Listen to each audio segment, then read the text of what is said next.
Yo, hello, my name is Tim Swain, and this is my story of why I stopped going to church.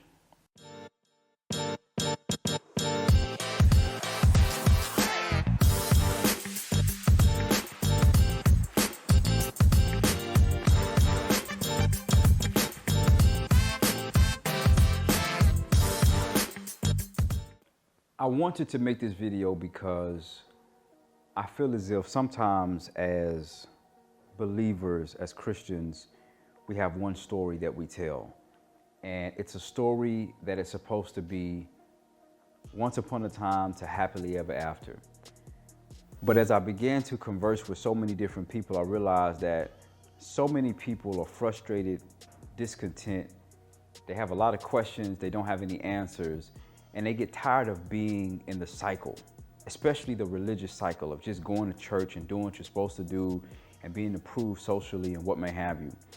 And so this video really is as a result of my experiences being a Christian for a very long time, having a very real relationship with the Lord, and getting to the place where you just stop to just start assessing what you view about life and what things are different. So what I want to do is give you just some background and then get into why I actually stopped going to church and why this is even important. So my background, or should I say my blackground, my blackground is that I grew up in a religious home. I'm not going to share too much about it. You can watch my other videos to talk more about my God story, how I met God. Grew up in a religious home. One parent was a Christian, the other was not. The other one became a Christian and met God when I was in college. I always had these questions around blackness. Always had these questions around practical living, about service, about justice, about righteousness, and all of these things.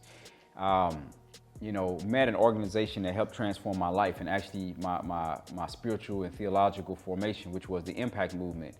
First organization I met that taught me that it's okay to be black and Christian. First organization that put me in a room full of other black Christians and helped me see that, okay, there are other people who are really addressing these real significant theological issues in substantive ways, or in essence, they teach in Bible truth in ways that make sense and is relevant. First organization I went to the continent of Africa with, so it was transformational. So I had these experiences that happened, and then eventually, I become a Christian. I don't really like using the term Christian, to be honest, but I use it because it's the easiest thing to say. But I got into a relationship with God when I was in college. And I realized that all the stuff I had in me, the frustrations I had around being black, God was like, okay, do something about it. So I began working in those spheres, particularly with black folks, reconnecting with their roots and all the other kind of stuff. I get married. I found a really good church, amazing church that actually brought me back to Ghana. And it was actually during that trip that made me realize that my purpose in life, which is to really help people reconnect with their African roots. So shouts out to New Era Church for helping me do that and that mission team in 2013. I also, during this time, became more familiar with other non-Western theologians, people like James Cone. Black liberation theology transformed my whole life, flipped it upside down. James Cone said the things I wanted to say but didn't have the language to articulate. Brothers like Mark Charles, Eric Mason, so many other brothers and sisters, theologians that are non-Western theologians, non-white theologians that introduced me to a new way of looking at God. And so I started teaching others, right? So I started doing workshops on like black theology and black liberation theology and just reshaping the narrative. And what these workshops taught me was two important things. Number one, other people felt the exact same way that I felt in terms of like really trying to define this whole religious cultural space. And it also showed me that the things that frustrate you are the problems that God put you here to solve. So let's fast forward a little bit to actually why I stopped going to church. I guess you can say it was a result of my enlightenment, or should I say my black enlightenment, right? Because I started becoming more black, started having more questions, reassessing my own purpose, my own theology, and the overall purpose of the church as an institution. And things really began to shift within the past, I'll say 2 to 3 years prior to moving to Ghana. At this time, I had been a part of my church for a very long time. Wonderful church. It's less about the church and more so about my journey. But I was going to church, man, and the messages just, they weren't hitting me anymore. But I enjoyed going to church because I was serving the youth. I was teaching classes, engaging my gifts, had a lot of great relationships at the church. But after a while, it was like I was tired of that same theology. You know what I'm saying? Like a lot of times in our Black church spaces, not always, but a lot of times you hear the name it and claim it, you know what I'm saying, kind of theologies. Now, we're not the people who started the whole prosperity gospel, right? It was really started in white evangelical churches, but we adopted it and it has become associated with Black churches, but we're actually not the ones who started it. But anyway, it reminded me of how I felt before making the major transition from Texas to Indiana. Before making the transition from Texas to Indiana, I remember literally sitting in church frustrated, like my mind was about to explode. I was so frustrated that I actually wrote a poem about it, talking about my religious frustration. And fast forward to when I was in Indiana, I started having those same feelings, but not to the same degree. It was just that, you know, after a while, I found myself going to church because it was the thing to do. You got to dress up, go to church every Sunday. If you don't go to church, people think you done backslided or backslidden or whatever. And after a while, it was more of a social thing and not just like a real kind of relationship with God kind of thing. And keep in mind, you know what I'm saying? I was looking for something a little bit more substantive other than Jesus is going to work it out. Just pray by and by. I was looking for something that was deeper, more historically and culturally and socially comprehensive, relevant, challenging, right? Something more Black. But I wasn't getting that. You know, I wanted a deeper understanding of the scriptures and explicitly, right, from an African American or African centered perspective while exploring, you know, vital tenets of our histories and our religious histories. So I started feeling this way and I decided that, you know, I couldn't get off the hamster wheel because I was just on it. And it's actually partly the reason why I came to Ghana. You know, when I came to Ghana, part of it was because I was searching for something more. I wanted to know who was the African religious man pre his encounter with the Western missionary movement of the 18th and 19th century. What was traditional African religion? What did it look like? And so I came to Ghana partly to go to school, and I did that. I learned a lot of great things. It helped me and empowered me. And unfortunately, when I came to churches in Ghana, not all, but when I started coming to church in Ghana, it reminded me of the same theology that I heard in the Black church. Name it and claim it, right?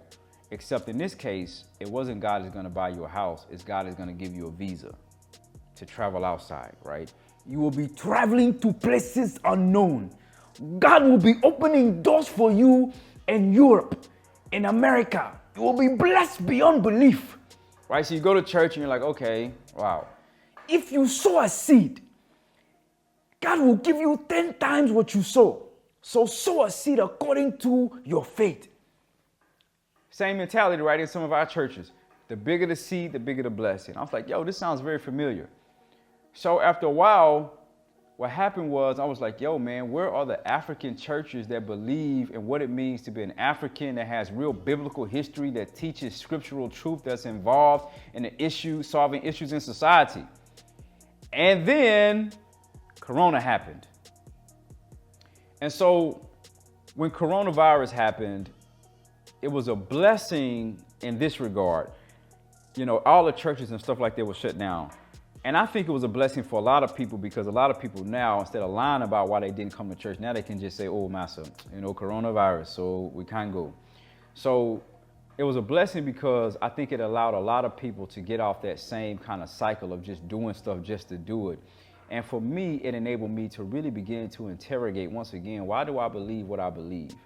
Not necessarily about who God is and his transformation in my life and what I'm supposed to do, but why am I going to church? Why am I going to church every Sunday? Am I going just to please people? Am I going because I don't want to be the socially awkward person that's not going to church? And do I not want to, being in an environment where people are saying, oh, your wife is going to church, but you're not going to church. So what kind of man are you? And the reality is I just said, okay, I don't really care. You know what I'm saying? I'm not just going to do something just because I'm supposed to do it. So I got to the place where I just said, you know what, let me just take a break. Let me recenter myself. Let me start really getting more into the scriptures. Let me start praying on my own. Let me stay connected to some of the great men and women I have been connected to for years in terms of accountability, conversations, and all of that. But then not being ashamed of the journey. And I think that's really the key thing. I think so many people are ashamed to admit that they don't have the answers and they're frustrated, but they don't know what to do other than just doing the same thing they've been doing. But for me, I recognize that it's hard for me to go to a colonized church and be okay with that. It's hard for me to hear the name it and claim it philosophy, even in Africa. It's hard for me to go to church every single day, Sunday, just because it's just a thing to do. And I also realize that I'm not going to do that just because that's what other people expect me to do. But a lot of people don't feel that way. So where I am now is I'm at this place where I'm sharing this, number one, because I think it's very important to help people understand that the Christian journey is not a linear one. It's not like this. Sometimes it's like this, it's all around, it goes up and down. And also not to dissuade people from, being a part of accountability that helps them become better people and have a transformed life, but to really help people understand that, man, it's okay if you get off the wheel. It's okay if you decide to take a break. It's okay if you don't show up at church every Sunday, right? There's nowhere in scripture that says that you're supposed to go to church every Sunday. And don't tell me about not forsaking the gathering of folks, right? Because that doesn't mean you have to go to church every Sunday. So it's okay to really interrogate your own beliefs and ask yourself, why do you believe what you believe? In fact, if you're not doing that, I would argue that you're not really living up to what it means to be a growing believer, a growing human being, a growing person. And so I'm at the place now in my life where I'm not anti-anything. I'm not anti-church. I'm not anti-religious. As the saints used to say, I love the Lord. I'm not taking it back. But I'm at the place now where I'm in a journey where I am really just reconnecting with the fundamental and authentic tenets of my faith by going back to that place where I was when I first believed, what I first knew of God, when I had that first encounter, January of 2006, and really redefining like who I am as a person, my place in society, and what I'm supposed to do in the world to be more impactful. And through this journey, what I hope to gain is, I'm sure that God will lead me to where I'm supposed to be. And it's not really about church, but it's really about taking a break to grow and develop, to reassess, to pull back, to be able to become the best person that I can be, to serve for my family, for my community, and for the overall purpose that God has given me. So I hope that this video will encourage some of you who are where I am and where I was, to know that it's okay to be a human being. It's okay to go through the process, especially for folks who are watching, who are Christians like myself, who are frustrated, who are upset, who are looking for answers, who are fed up and really want to pull back and ask these difficult questions. It's okay to do that. It doesn't always have to happen in the church. I think it's very profitable to happen with somebody who has experience, but it doesn't have to happen by going to church every Sunday. So, man, just keep striving for what you know God is giving you the ability to do. Don't be ashamed of your story. Document every part of the journey and allow God to use you how He's going to use you. So, my name is Tim Swain, and this is my story, why I stopped going to church.